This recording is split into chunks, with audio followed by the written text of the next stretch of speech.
কি করছো তুমি? এটা কাজ করছে জামাই।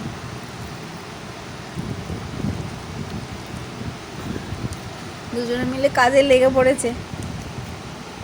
এবার আমি একটু খেয়ে নিই।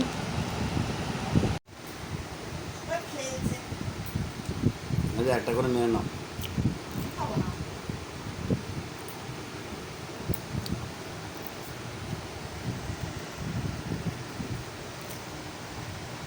মা খাবে না? ডিম ডিম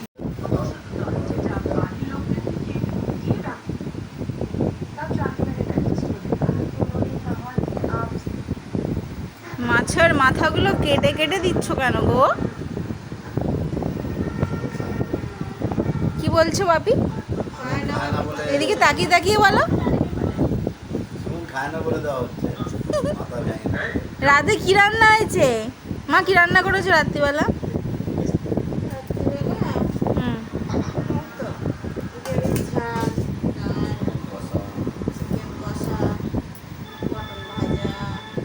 আচ্ছা, আমার ভাত কোথায়? আমার ভাত বেড়েছো?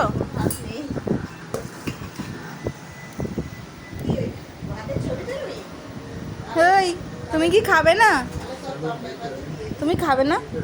চলো, ওঠো ওঠো, উঠে পড়ো এবার, উঠে পড়ো, চলো।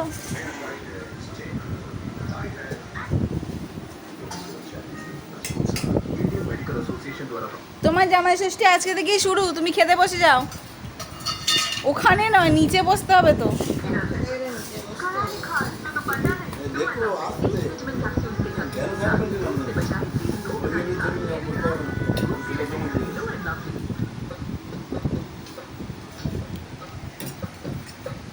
দেখি মা, লাল লাল ঝাল ঝাল চিকেন।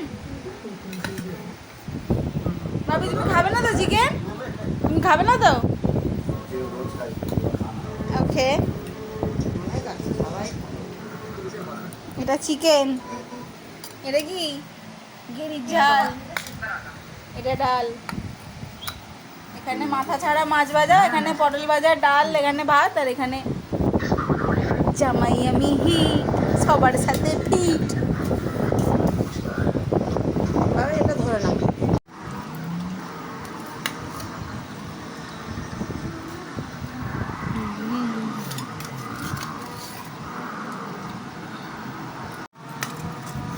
এগুলো বাদামি রে, এই পটলে তো তুই তো ফেলে চুকেন মাছের ডিম রয়েছে। আমি তো তাই ভাবছি।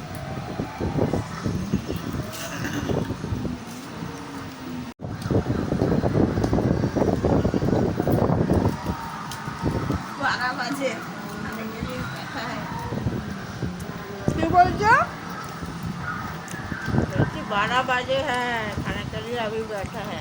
এখন 12টা বাজে? ঘড়ি তো এখন কটা বাজে? রাত্রির 12টা, মানে জামাই ষষ্ঠী শুরু হয়ে গেছে। গুড মর্নিং সবাইকে। আমি সকালবেলা ঘুম থেকে উঠে চাটা খেয়ে বাবাইয়ের জন্য ফল কাটতে বসে গেছিলাম। এখন কাটছি লিচু। ফলের মধ্যে অনেক কিছুই ছিল, আম, জাম, জামরুল, কলা, আপেল, আর কাঁঠাল আর তালটা না সেই সময় দেওয়া হয়নি, মানে মা ভুলে গিয়েছিল। আমি তো জানতামই না কী কী ফল আছে। তো যেগুলো যেগুলো মা দিয়েছিল আমি সেগুলো সব কেটে সুন্দর করে সাজিয়ে নিচ্ছিলাম। ফল, মিষ্টি, দই, এই সব কিছু। তোমরা যখন বাড়ি যাও তখন তোমরা কি তোমাদের মাকে হেল্প করো কাজে? অ্যাকচুয়ালি মা আমায় কিছুই করতে দেয় না, কিন্তু এই সমস্ত সূক্ষ্ম সূক্ষ্ম কাজগুলো না আমার খুব ভালো লাগে করতে। আর সেই টাইমে মানে বাবাই জাস্ট সবে ঘুম থেকে উঠেছে, উঠে আমাকে জিজ্ঞাসা করছে, তুমি কি করছো, কি কি হচ্ছে, এই হচ্ছে সেই হচ্ছে, এখানে যাব সেখানে যাব, ওখানে কি হয়েছে, এইসব অনেক কিছু করছিল। আমি ওর সাথে বকর বকর করছিলাম, করতে করতে কাজগুলো করছিলাম। আমি না ছুরি বঁটি দুটো দিয়েই কাটতে পারি, কিন্তু বঁটি নিয়ে এখন বসবো ভিডিও করব, সেটা কেমন দেখতে লাগবে, সেই জন্য প্লাস বটিটা মায়ের রান্নায় লাগছিল, সেই জন্য বটিটা আমি আর ফল কাটছিলাম না। তো তোমরা মানে ছুরি দিয়ে আমার মতন কাটতে পারো নাকি বটি দিয়েই কাটতে পারো? আমি দুই দিয়েই কাটতে পারি, দুই দিয়ে একদম সুন্দরভাবে সব কিছু কেটে ফেলতে পারি। আচ্ছা, তোমরা যখন ষষ্ঠীতে বাড়ি যাও তোমরা কী কী করো? নিশ্চয়ই তোমরা সবাই ভাবছো যে ষষ্ঠীর দিন এরকমভাবে কেন আমি সেজে সেজে ঘুরছি। এবারে এত গরম পড়েছিল না, ষষ্ঠীতে আমি কিছু সাজতেই পারিনি। না হলে প্রথম বছর শাড়ি পরেছিলাম, সেকেন্ড বছরও শাড়ি পরেছিলাম। এই বছর আমি আর শাড়ি পরিনি। মা আমার জন্য একটা ঘরে পরা নাইটি আর একটা কুর্তি কিনেছিল, আমি সেইগুলোই পরেছিলাম। যখন ষষ্ঠীর যখন রিচুয়ালসগুলো মা করছিল সেই সময় আমি কুর্তিটা পরেছিলাম। আর দুপুরে যখন খেয়েছি মানে চান টান করে উঠে আমি নাইটিটা পরেছিলাম। তোমরা কী কী গিফট পেলে? আমি মায়ের জন্য একটা কুর্তি আর একটা প্যান্টের সেট, এখন যেমন উঠেছে এরকম নিয়ে গিয়েছিলাম। বাপির জন্য ডেলি ইউজের ওই গোল গলার যে টি শার্টগুলো হয় সেগুলো নিয়ে গিয়েছিলাম। তোমরা বাবা মায়ের জন্য কী কী নিয়ে গেলে আর তোমরা কী কী পেলে? আমি তো বললাম আমি কী পেয়েছি, আর বাবাই পেয়েছে একটা জিন্স আর একটা ফুল স্লিভ টি শার্ট। এই জিনিসগুলো মানে এই যে ষষ্ঠী, দশহরা, এই দিনগুলো মানে দেখো জামাইরা তো সারা বছরই ভালোবাসা পায়, মেয়েরাও পায়, কিন্তু এই দিনগুলো যেন একটু বেশি আদর, বেশি স্পেশালভাবে আমরা কাটাতে চাই, তাই না? তবে হ্যাঁ, এই দিনকে আমি, মা আর বাপি তিনজনেই বাবাইয়ের পিছনে পড়ে গিয়েছিলাম যে বাবাই কেন দাড়ি কাটেনি, কেন দাড়ি না কেটে ও বাড়িতে এসেছে, সেই নিয়ে ওর পিছনে পড়েছিলাম। এবার সকালবেলা ওকে মা জোর করে সেলুনে পাঠাচ্ছিল যে না তুমি যাও সুন্দর করে দাড়ি কেটে এসো, যাও সুন্দর করে দাড়ি কেটে এসো। সেজন্য ও বেচারি কী করবে, আমাকে টাটা করে দাড়ি কাটতে গেল। তবে হ্যাঁ, সেটা হয়নি, এত লাইন পড়েছে, মানে সব মানুষ মানে ওই ষষ্ঠীর দিনেই গিয়ে লাইন করে মানে ভিড় ভিড় জমিয়েছিল। তো বেচারির দাড়ি কাটা হয়নি, বেচারি আবার ফিরে এসেছে। জানো তো, ষষ্ঠীর দিনে আমার আরেকটা জিনিসও হয়েছে, আমার পায়ে না কাঁচ ফুটে গিয়েছিলো। এই যে ফলগুলো কেটেছি একটা সুন্দর দুটো কাঁচের প্লেটের মধ্যে সাজিয়েছি, সেই প্লেটের মধ্যেই ছোট ছোট কিছু কাঁচের টুকরো ছিল, সেটা আমি জানতাম না। সেটা মানে মেঝের মধ্যে পড়ে গিয়েছিলো, পরে আমি হাঁটছিলাম যখন পায়ের মধ্যে ঢুকে গিয়েছিলো, তার জন্য আবার একটা টিটেনাসও নিতে হয়েছে। মানে পা কাটার পর আমার যতটা না পা ব্যথা হওয়ার কথা, টিটেনাস নিয়ে তার থেকে বেশি আমি ঘায়েল হয়ে গেছি। এখন যে কী ব্যথা পাচ্ছি না তোমাকে কি বলবো। তোমরা মানে যদি কোনোদিনও কাজ করতে গিয়ে মানে বটিতে কাটে বা লোহার কোনো জিনিসে কাটে বা কাঁচে কাটে, সব সময় তোমরা কিন্তু মানে টিটেনাস নেবে। আমাকে এটা ওইখানে মানে ওষুধের দোকানেও আমাকে এটা বলছিল যে কখনোই এরকম করবে না, সবসময় কেটে কুটে নেবে। এই যে দেখো আমার ফল কাটা প্রায় হয়েই এসেছে, বাবাই ওখানে চলেও যাচ্ছে। আর এরপরে মিষ্টিগুলো সাজিয়ে নেব, তারপরে দুজনে মিলে বসবো। মাও রেডি মানে হয়ে নেবে, মানে মা যেহেতু নাইটি পরে ঘুরছে, তো ওই টাইমে মা শাড়ি টাড়িগুলো পরবে। আরও কী সব নিয়ম আছে জানি না, সেগুলো সব মা করবে। এই যে পাপি কলা নিয়ে এসেছিলো, এবার কলাটা কেটে নিচ্ছি। ফার্স্টে লিচু কাটলাম, তারপর লিচু ছাড়ালাম সরি, তারপরে আম কাটলাম, এবার কলাটাও কেটে নিচ্ছি। বলতে বলতেই ভাবছি যে সত্যি এই কাজগুলো করতে কত সময় লাগে, মানে যে কোনো কিছু রান্না বলো বা যে কোনো কাজ করতে কত সময় লাগে, আর নিমেষের মধ্যে সেগুলো খাওয়া হয়ে যায়, তাই না?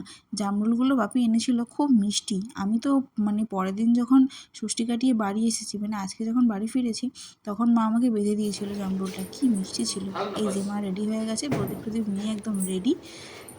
এবার মা আশীর্বাদ করে এসে নেবো। গেছে, এখানে বসো নিচে জামাই ওখানটাতেই বসো। মোটামুটি হাসছে। হ্যাঁ, ওখানটাতেই বসো। তোমাদের বাড়িতে ওখানে রাখছো কেন? ষষ্ঠীতে কী ঠিক কী জায়গায় নিয়ম হয়? অনেকের বাড়িতে হয়ে গেছে। দেখেছি কুলো, কলা, আম এইসব দিয়ে কিছু রিচুয়ালস হয়, হাতে কী সব হলুদ সুতো টুতো সব বাঁধা হয়। আমাদের এসব কোনো রিচুয়ালস নেই। অ্যাকচুয়ালি আমার তো ঠাকুমা ছিলেন না যখন মায়ের বিয়ে হয়, তো মা ঠিক আছে, এসব তোমার কিছুই যেমন জানে ইচ্ছা না। তুমি দাও, আমি কিছু আর বলিনি। মা যেটুকু মানে কি বলবো, মানে নিজের মায়ের থেকে বা অন্যদের থেকে যেটুকু শিখেছে বা জেনেছে, মা সেটুকুই করে। তো আসছে তোমরা বলো আর কী কী করা উচিত করে। ছিল বা কী কী তোমরা করো, তাহলে মাকে আমি বলবো সেগুলো করতে। আর আরেকটা জিনিস হচ্ছে মানে অনেকেই আছে যে ষষ্ঠীর দিনে মানে অনেক মানে গুরুজনরা আছেন, শাশুড়িরা আর কি, যারা ষষ্ঠীর দিনে নিরামিষ খায়, ঠিক আছে? কারণ তারা ষষ্ঠী করে। কিন্তু আমি বা বাবাই আমরা ভিডিও দুজনে করছি, কেউই আমি চাই না ছবি যে তুলছি আমরা না। ভালো মন্দ খাবো, মা ভালো মন্দ রান্না করে দেবে আর মা ওই শুকনো ওই লুচি ওই শুকনোগুলো খাবে, সেটা আমরা পছন্দ করি না। এবার সেই তুমি জন্য কিছু যা একটা খাইয়ে রিচুয়াল দাও। সব কিছু হয়ে যাওয়ার পরে রান্নাবাড়া মা সেরে মা আমাদের সাথেই খেতে বসে। আমরা সেটাতেই আনন্দ পাই, খুশি হই। আর হয়তো এই বিষয়ে অনেকের সাথেই আমার মতের মিল হবে না, অনেকেই অনেক কিছু বলবে, মতবিরোধ হবে, কিন্তু আমি কোনো কোনো মতবিরোধ দিতে চাইছি না। তোমাদের যেটা ভালো লাগে সেটা তোমরা করবে, মানে তোমাদের মায়েদের যেটা ভালো লাগে সেটা তারা করবে। আমরা যেটা ঠিক মনে করি আমরা সেটা করাই জামাই মাকে দিয়ে। ষষ্ঠী মাকে দিয়ে আমি শুরু। কোনো উপোসই মাকে করতে দিই না, মাকে কোনো ষষ্ঠী জামাই কোনোদিনই আর এই যে করতে দিই না। শাশুড়ি।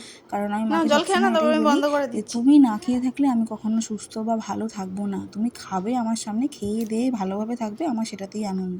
হ্যাঁ, তবে মা আর আমি মিলে দুটো পুজো করি। একটা হচ্ছে শিবরাত্রি আর একটা হচ্ছে জয় মঙ্গলবার। তোমরা কোন কোন উপোস করো সেটাও জানিও। বাবাইকে মানে প্রদীপে তাপ দেওয়া হয়ে গেল, মিষ্টি খাওয়ানো হয়ে গেল। এবার মা আমাকে দিচ্ছে, এই যে আমি কুর্তিটা পরে আছি এটাই মা আমায় কিনে দিয়েছে। আর বাবাই যেটা পরেছিল ওটা মা বাপির জন্য কিনেছে। আমি আসলে মানে বাবা মার একটাই মেয়ে, তো সেজন্য একটু বেশি আদরের আর একটু বেশি আদুরি আমি। হ্যাঁ, তোমাদের হয়তো মনে হতে পারে যে বাবা কি ন্যাকামি করে, কিন্তু জানি না কেন বাবা মায়ের সামনে গেলে বা বাবাইয়ের সামনে গেলে আমার এইগুলো অটোমেটিক চলে আসে। মানে আমি ইচ্ছা করে বা কিছু দেখানোর জন্য জিনিসটা করি না। হ্যাঁ, মানে আমি ওদের কাছে এখন এরকম বাচ্চাই। তবে হ্যাঁ, যখন কোনো কিছু বিষয়ে কিছু হয় আমি অনেক ঝগড়াও করি ওদের সাথে। মানে ওদের সাথে আমার ঝগড়া ভালোবাসা সব কিছুরই সম্পর্ক। এবার মা যাচ্ছিলো রান্না করতে, খাও। তো আমি নিজে একটুখানি দইটা খেয়ে নিলাম। তারপর বাবাই আমাকে লুচি খাইয়ে দিচ্ছিলো। আমি লুচি খেতে খুব একটা ভালোবাসি না, কিন্তু তাও ও নিজেও খাচ্ছিলো, আমাকেও খাইয়ে দিচ্ছিলো।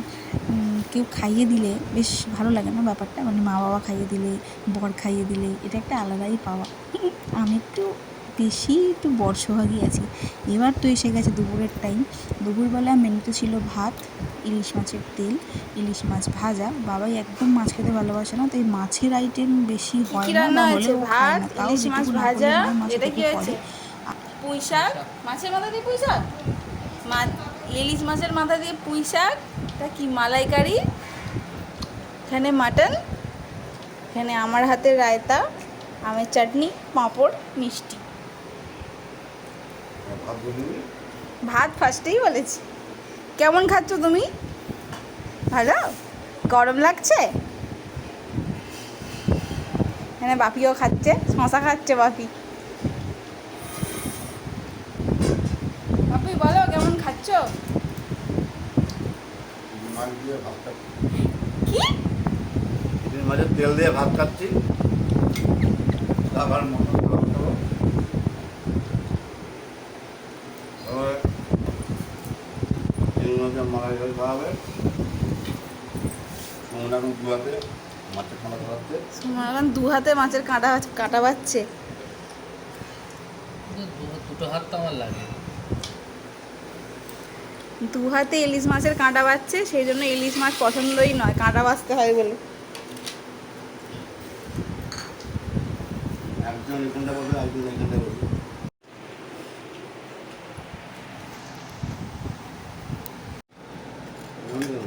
ওরকম দিয়ে দেবেন।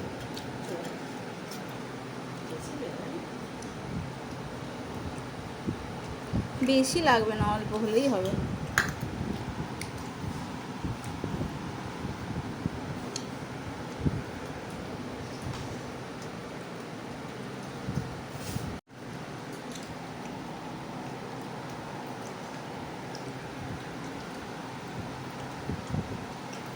ধনে পাতা দিচ্ছি।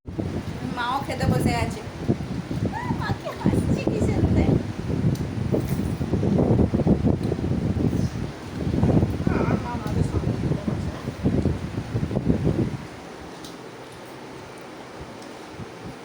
এখন হয়ে গেছে রাত, আর এনার্জি নেই, একদম এনার্জি নেই, এনার্জি পুরো শেষ হয়ে গেছে।